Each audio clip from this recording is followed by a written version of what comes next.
I just I love to just sit and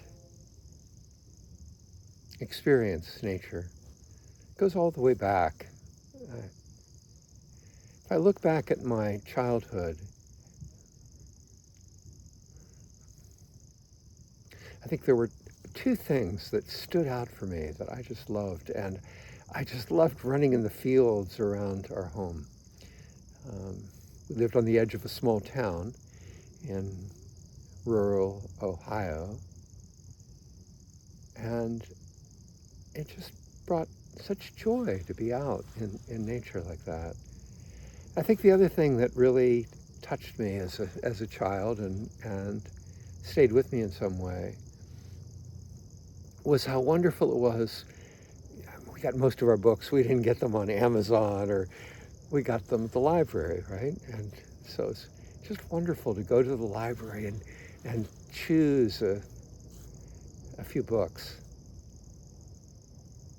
I had a very active mind, so I couldn't stay with one book very long. So I would read, one or two or three chapters of one of the books, and then I'd shift to another. Usually I had three books going at once, and I'd go back and forth. So there was like a serial effect with each of them.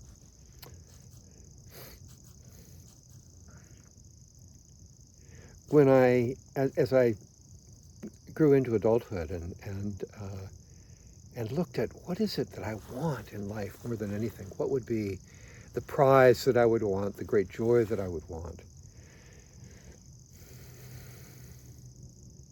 what would be my vision of freedom? I always had a couple of things there. I had that kind of, now I realize, go back to my childhood, and one of them was I want to live in the weather. Wow. And the other one was just simply two words. It was illuminated manuscripts.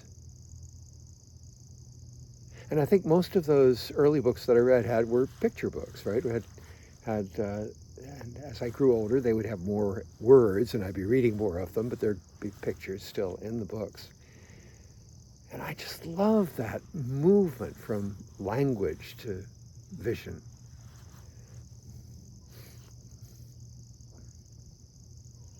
So it became a huge part of my life, ultimately, a huge part of my life, both of those things.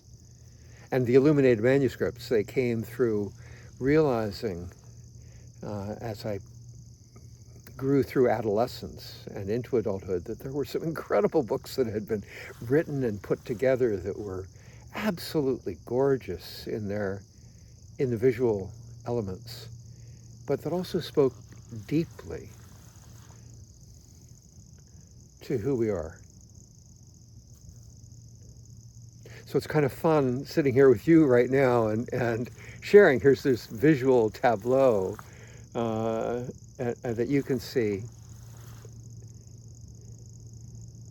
of me being in nature, and the words and the visuals come together.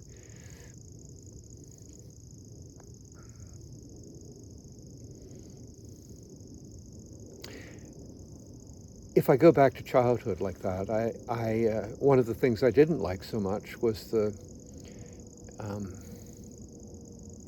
was how directed we were at at school. So how much school had to be um, regimented. It felt useful in some ways, given the wildness that we had as children, but it didn't feel like it called to the joy in me or the joy in my spirit. And slowly over time, I actually felt much of that joy lessened, not quite deadened, but muted as I grew through childhood, which was a shame. I think if I were to go back and think about how I would construct education, it would have more kind of the more interaction, smaller groups. I know we keep doing that in education. It's great. It's great that that happens. And more calling to um, the connection between the teacher and the student, and one student and another student. So obviously the incredible friendships that we have. So I think I don't know if I have a lesson from all this, but I think that the most important thing for me is recognizing that what we gather from childhood and taking the best of it and really, really going to town with it. Not going, oh, well, that was when I was a kid. Um, and likewise, not just bucking up with, well, I had to go through that regimentation. No, that's, as adults, we have some say in terms of how we want the world to be for our kids and for ourselves. So I think the main thing I take from all of that is that I learned great lessons on both sides, the joys and the challenges. And I know more how I want to be now, and hope that how I am makes a difference.